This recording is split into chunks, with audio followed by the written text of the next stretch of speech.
தமிழில் ரஜினிகாந்த், கமல்ஹாசன், சூர்யா படங்கள் இந்த ஆண்டு பெரிதாக வசூல் வேட்டையை நடத்தவில்லை. அதேபோல மலையாளத்தில் மோகன்லால் மோசம் செய்துவிட்டார் என்றே சொல்லப்படுகிறது.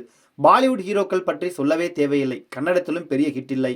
ஆனால் டோலிவுட் மட்டுமே இந்த ஆண்டு பாக்ஸ் ஆபீஸில் மிகப்பெரிய ரவுண்டு கட்டி ஆரம்பம் முதல் இறுதி வரை அதிரடி காட்டியுள்ளது. டோலிவுட் படங்களின் மீது ஏகப்பட்ட விமர்சனங்கள் குவிந்தாலும், ஒரு சீன் நல்லா இல்லை என்றாலும் அடுத்து ஒரு வெயிட்டான சீனை வைத்து புஷ்பா 2 படத்தை போல பல தியேட்டர் பக்கம் ரசிகர்களை வரவழைத்து கல்லா கட்டுகின்றன. இந்த ஆண்டு தெலுங்கு திரையுலகில் அதிக வசூல் ஈட்டிய டாப் 10 படங்கள் குறித்து இப்போது நாம் பார்க்கலாம். விஜய் பின்னி இயக்கத்தில் நாகார்ஜுனா, அல்லரி நரேஷ் உள்ளிட்டோர் நடிப்பில் ஜனவரி 14ஆம் தேதி வெளியான நாசாமி ரங்கா திரைப்படம் 45 கோடி பட்ஜெட்டில் உருவாக்கப்பட்டு 37 கோடி வரை வசூல் செய்து பாக்ஸ் ஆபீஸில் தோல்வியை தழுவினாலும், இந்த ஆண்டு டாப் 10 இடத்தில் அதிக வசூலை ஈட்டிய 10வது படமாக அந்த படம் இடம்பெற்றுள்ளது. விஜய் தேவரகுண்டாவின் ஃபேமிலி ஸ்டார் படமெல்லாம் 27 கோடி தான் வசூல் என்கின்றனர். சுஜித், சந்தீப் இயக்கத்தில் கிரண் அப்பாவராம், நயன் சாரிகா, தான்விராம் நடிப்பில் கடந்த அக்டோபர் 31ஆம் தேதி வெளியான கா திரைப்படம் 50 கோடிக்கும் அதிகமான வசூலை அள்ளி 9வது இடத்தை பிடித்துள்ளது.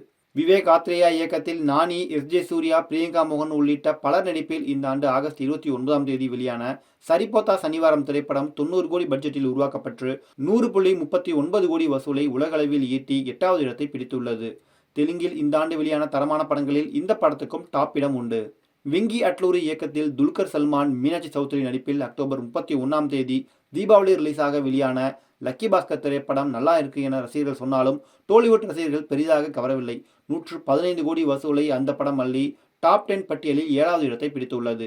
மாலிக் ராம் இயக்கத்தில் சித்து, அனுபமா பரமேஸ்வரன் நடிப்பில் இந்த ஆண்டு மார்ச் 29ஆம் தேதி வெளியான டில்லு ஸ்கொயர் திரைப்படம் 135 கோடி வசூல் செய்து தூள் கிளப்பியது. சித்து மற்றும் அனுபமா பரமேஸ்வரின் ஹாட் கிஸ் காட்சிகள் எல்லாம் ரசிகர்களை வெகுவாக கவர வைத்து இந்த படம் பாக்ஸ் ஆபீஸில் பட்டையை கிளப்பியது. திரிவிக்ரம் ஸ்ரீனிவாஸ் இயக்கத்தில் மகேஷ் பாபு, ஸ்ரீலீலா, மீனாட்சி சௌத்ரி, ரம்யா கிருஷ்ணன் உள்ளிட்ட பல நடிப்பில் வெளியான குண்டூர் காரம் திரைப்படம் ஜனவரி 12ஆம் தேதி சங்கராந்தி ஸ்பெஷலாக ஹெவி மசாலாவுடன் வெளியானது.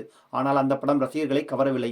அதிகபட்சமாக 200 கோடி ரூபாய் வசூலை உலகளவில் ஈட்டியதாக கூறுகின்றனர். படத்தில் மகேஷ் பாபுவின் சம்பளத்துடன் சேர்ந்த பட்ஜெட் 200 கோடி என்பது குறிப்பிடத்தக்கது. பிரசாந்த் வர்மா இயக்கத்தில் அதே ஜனவரி 12ஆம் தேதி வெறும் 40 கோடி பட்ஜெட்டில் உருவாகி 350 கோடி வசூலை ஹனுமான் திரைப்படம் அள்ளி மிகப்பெரிய பாக்ஸ் ஆபீஸ் சாதனையை தயாரிப்பு நிறுவனத்துக்கு தந்துள்ளது.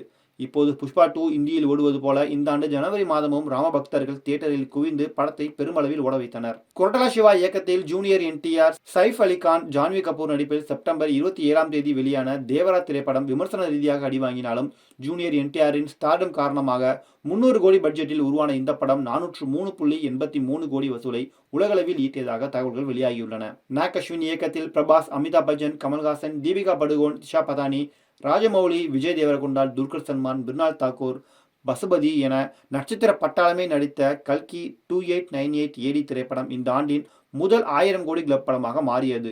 1100 கோடி ரூபாய் வரை வசூல் உலகளவில் இந்த படம் ஈட்டியதாக தகவல்கள் வெளியாகின. இந்த படம் இந்த ஆண்டு 2வது இடத்தை பிடித்துள்ளது. இந்த ஆண்டு டோலிவுட் மட்டுமின்றி ஆல் இந்தியா அளவிலும் நம்பர் 1 படமாக புஷ்பா 2 படம் முதலிடம் பிடித்துள்ளது. 500 கோடி பட்ஜெட்டில் அல்லு அர்ஜுன், ராஷ்மிகா மந்தனா, ஃபகத் ஃபாசில் நடிப்பில் சுகுமார் இயக்கத்தில் வெளியான இந்த படம் 1705 கோடி ரூபாய் வரை வசூல் செய்து முதலிடத்தில் உள்ளது.